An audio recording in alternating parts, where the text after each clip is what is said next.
pi yang marwe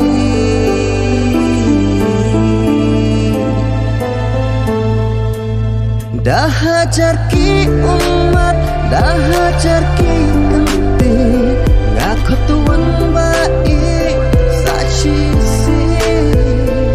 suke bang tumbang kaba bang klena ya jing kodor napi bangalaya dah hajar ki umat dah hajar ki kenti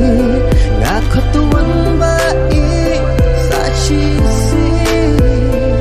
suke bang tumbang kaba bang klena ya jing kodor napi bangalaya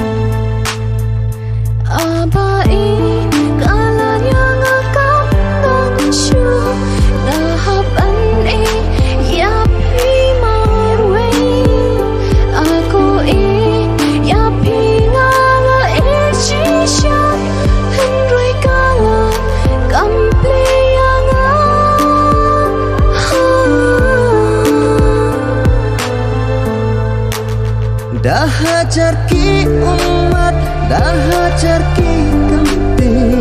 ngaku tuan baik saksi si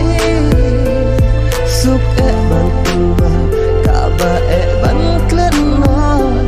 ya jing kodor napi bangalaya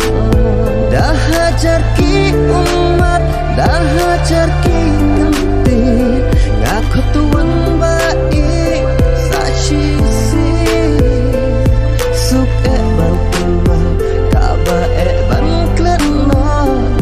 ya jing kodor napi bangalaya ali wan pai biang donut lapai lapdang jing bakal